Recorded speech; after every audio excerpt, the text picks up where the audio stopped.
Warahmatullahi wabarakatuh. Ini merupakan kehormatan dan kebanggaan bagi saya untuk bisa berada di sini di hadapan sahabat-sahabat saya seiman. Saya ingin menceritakan sedikit dari perjalanan saya untuk dalam mencari agama Allah yang hak ini. Jadi kalau ada yang belum kenal, perkenalkan, nama saya Muhammad Hamzah. Saya dari kecil tapi orang udah manggil saya dengan sebutan Bejah.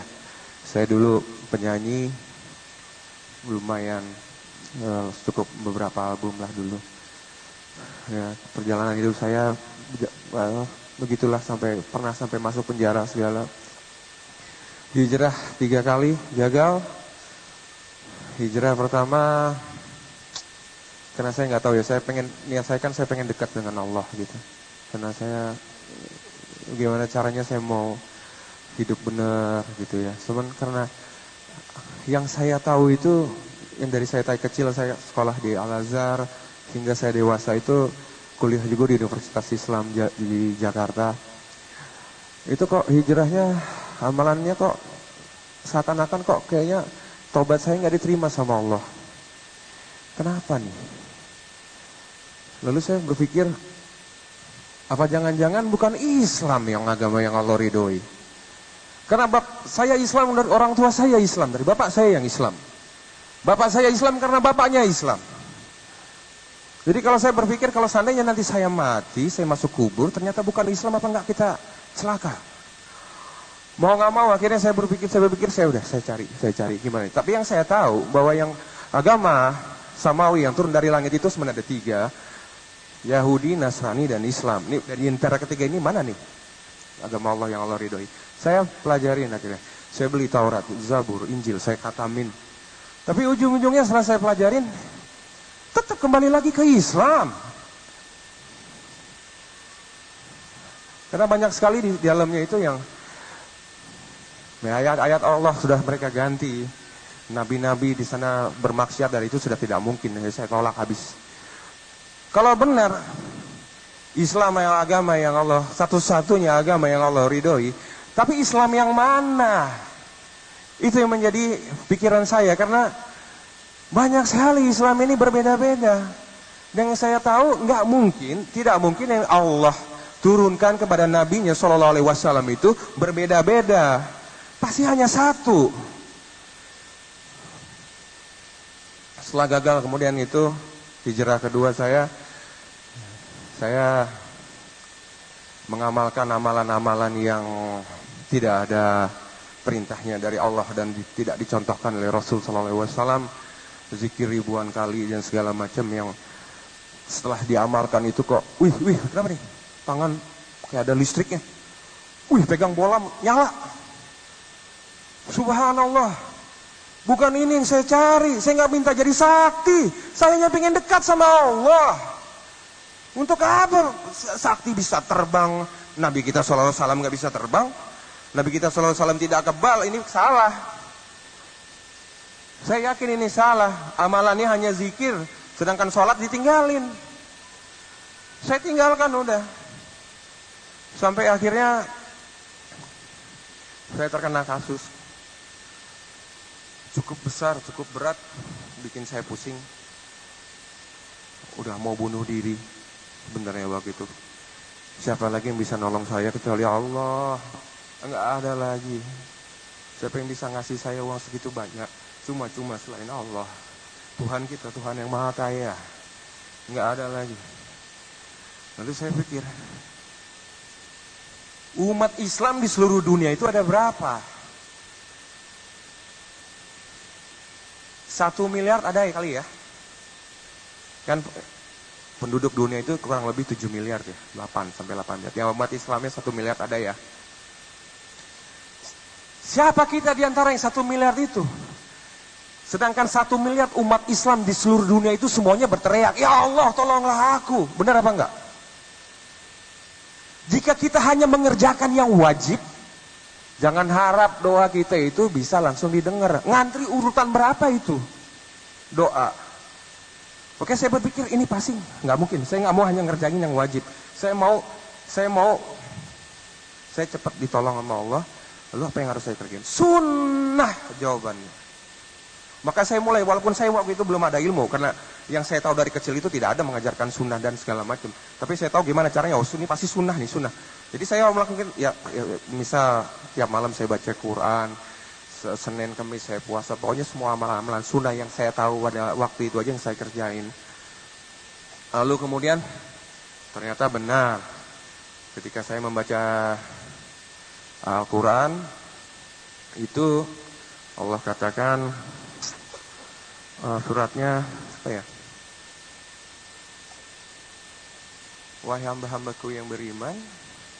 Oke, enggak. Ya Muhammad, katakanlah Muhammad, jika kau cinta padaku maka hidupkanlah sunnah. Sungguh Allah akan mencintaimu, dan Allah Maha Penyayang dan Maha Pengampun. Makin yakinlah saya, ini berarti sunnah. Oke, saya kerjakan hanya yang sunnah-sunnah. Sehari itu bisa 3 kali saya datangin halaqah pengajian seperti ini. Semua, apalagi kalau yang ada embel-embelnya apa gitu-gitu ya. Saya langsung datang tuh, wah ini pasti usaha hebat nih.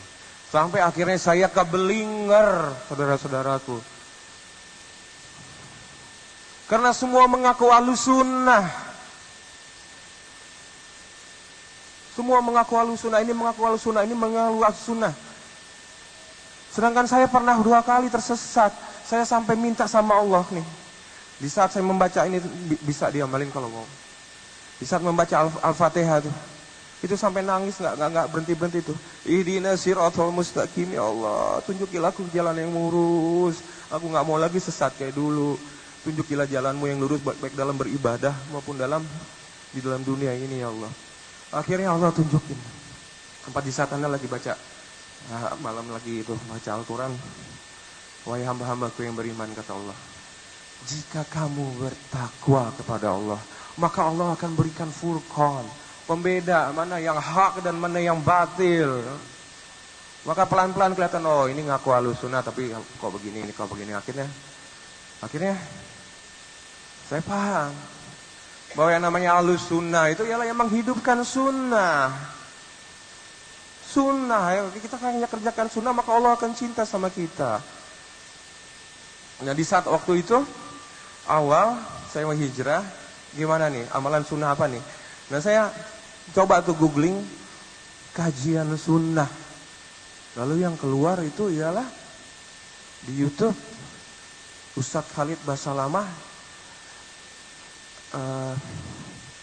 dengan durasi 1 menit 4 detik kalau nggak salah, judulnya itu ibadah harus dipaksakan. Jadi beliau guru kita tercinta Khalid Basalamah, dia membacakan ayat surat Al-Ankabut ya, ayat 69.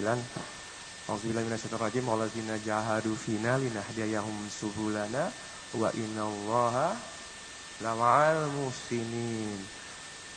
Barang siapa yang jahadu fina, memaksakan diri mematuhi perintah-perintah Allah, menjauhi larangan-larangan Allah, maka Allah akan mudahkan dia untuk mengamalkannya, dan Allah akan berikan dia, tuntun dia jalan menuju jalan surga. Itu tandanya apa?